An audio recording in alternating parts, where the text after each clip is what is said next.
What's happening, Hoodlum gang? Welcome back to my channel.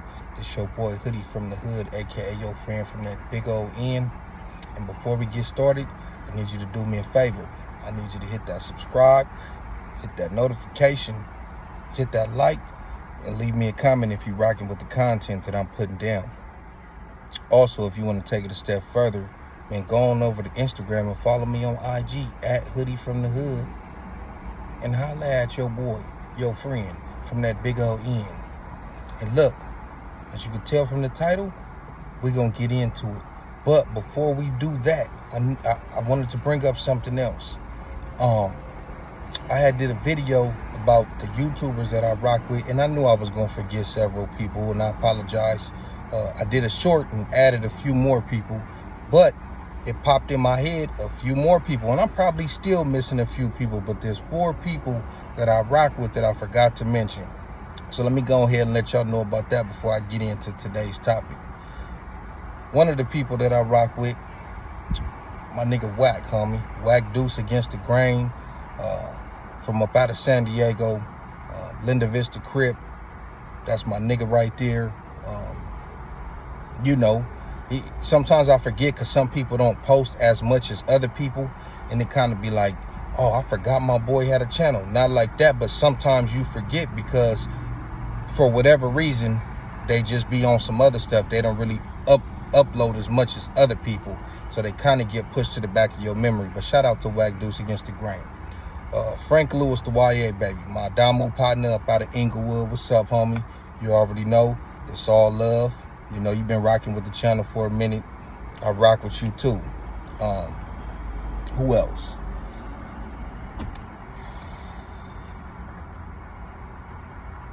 Sacramento Street Wars. Yeah, Sacramento Street Wars. He been doing this thing by the Sacramento, the North, Manners. Salute to your channel, bro. I've been rocking with your channel for a minute too. You know, like I said, man, these is channels that I rock with that I forgot. You know what I mean? Because I didn't write no list. I just off the dome with it like I do on my videos. So shout out to Sacramento Street Wars. Also,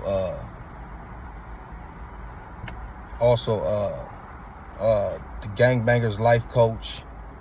Excuse me, you know you can't park right there. My bad.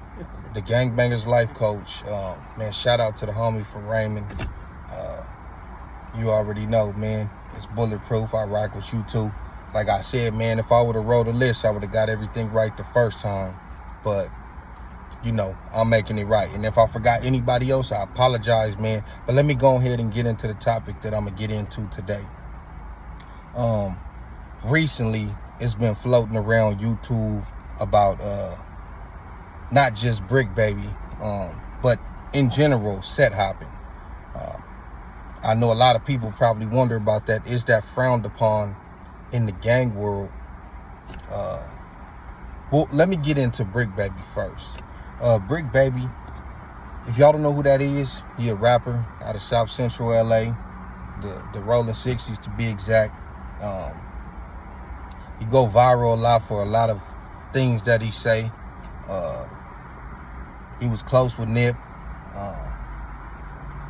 as well as other people. But recently, I think he was on Cam Capone. It might have been Cam Capone. It could have been something else. And he was explaining how he ended up in the 60s. I think originally he was from the Harlem area, which is the Harlem Rolling 30s for y'all who don't know. The 60s and the 30s is allies, as well as a few other gangs. But that's a different story for, you know, different time, different topic. I guess he was basically saying he was from that area and he was claiming it, but never officially from there. I think he had family from the 60s, and they pretty much seen his push and was like, nigga, you should be from over here. And that's what he did. Now, some people view that as set hopping. I personally don't. Because if you're not officially from somewhere and you just claiming it, think about it. Niggas all the time, when people be like, they from here, they from there, motherfucker quickly be like, he ain't from the set. Especially if you do some buster shit. People like to detach themselves from that person. But if he ain't did no buster shit and he a solid dude, don't try to claim him there. And I'm not saying the Harlem's just claiming him, because I ain't heard nobody come out and say that. But I'm just saying he ain't did nothing wrong. He was claiming something that he wasn't from, and then he went somewhere and got put on there. And it's an ally hood. It's not like he went to something that's out of line. You know what I mean? So I don't think Bricc Baby is a set hopper. Now, let's get on actual set hoppers. Every hood, probably every hood in America, got people who used to be from one gang and went over to the other gang for one reason or another. If you ain't got nobody who's ever did that, you's a damn lie. Or shit, maybe your hood ain't deep enough. Maybe it's 10, 15 niggas from there and they all homegrown. But the bigger your gang gets, the more of everything you're gonna have. The more set hoppers you're gonna have. The more riders and killers you're gonna have. The more busters and snitches you're gonna have. The more ballers you're gonna have. The more players you're gonna have. That's the more hustlers. Like, everything goes up. 60s being one of the biggest gangs, period, especially far as black gangs, you gonna have a lot of that going on. It's probably actual niggas from 60s who was put on to another gang that's from 60s now, or they was from 60s and went to another gang. Bricc Baby was never put on Harlem. He was a kid claiming that. That's not set hopping, homie. Some people could call it set hopping. I don't call it set hopping. Me specifically, that's just me. The nigga was never officially from there. So, and he was young. It's not like the nigga was 20 years old and switched over. Like, bro, he was 13, 14. Like, see, when niggas start trying to like get on shit like that, that's how you know they just don't like you and they're looking for a reason. Which brings me to my next topic. And this is kind of, when I made that video, Dirty Politics, a while back, this plays a part. That's the type of shit that people will bring up when they got a problem with you. Like, oh, fuck, cuz, nigga, he ain't from the set like that anyways. That nigga used to be from here. Knowing damn well he been from your set for 20 years already. You gonna bring up something from when he was 12 years old because y'all getting into it over some hood politics or over a female. Oh, cuz ain't from the set. That nigga from over there. And you'll be like, damn, that nigga was 12, 13.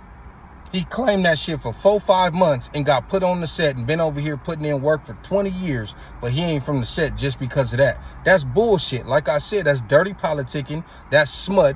That's just to try to make people rock with you over him. There is some people who got a problem with that, with set hopping. Some people who don't. Me personally, it's all about the individual. It's about how you conduct yourself. Of course, niggas gonna look at you side-eye first and be like, damn, we can't trust this dude. He ain't loyal. But once a nigga start putting it all on the line and going behind that wall and riding for this and whooping shit and squabbling up and nigga taking trips across them tracks to go get at them dudes, you know, especially if a nigga was from a opposition hood, ain't no telling what he had to do to be accepted in his hood. Ain't no telling what he had to do against that rival hood to be accepted over here. Prove your loyalty over here. You're gonna have to do a lot. And some people just feel like it's their birthright, homie, to downgrade other motherfuckers because they came from somewhere else. Like, okay, you was born and raised over here. You got family from over here. Your whole family from over here. You know what I mean? Siblings, uncles, moms, dads, grandparents, whatever the case. You went to school over here. You ain't never lived nowhere else. But guess what? You ain't never put in no work. You ain't never attempted to go risk your freedom in your life for this hood. But just because you lived over here and went to school and know everybody, that makes you higher, on a higher pedestal than somebody who came from somewhere else. I mean, in some cases it do, some cases it don't. Because some of these niggas come from other places and they just leech on to the gang because of the reputation. In that case, yeah, a homegrown nigga will be higher than them and more accepted. But it's some of these niggas who come over there with a vendetta against whatever area they came from and they put in work. Like I said, every hood in every city in every state got niggas who then went from one hood to another hood that was actually from there actually probably got it tatted on them. You know what I mean? And they just whack it out after that.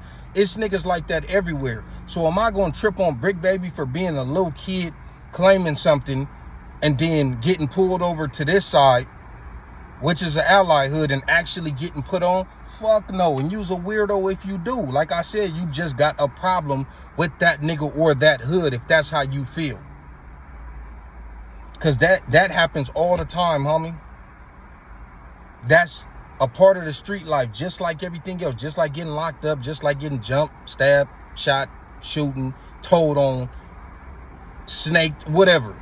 Set hopping is just as much a part of it as everything else. If anybody disagree with me, they a goddamn lie, and they ain't never been outside like that. Niggas is fraudulent. That's how I look at it. But anyways, man, it's your boy Hoodie from the hood, aka your friend from that big old end. I just want to hit y'all with a video today. I'm about to go ahead and slide into work. Y'all let me know what y'all think in the comments. Like, subscribe, and all that. I'm out.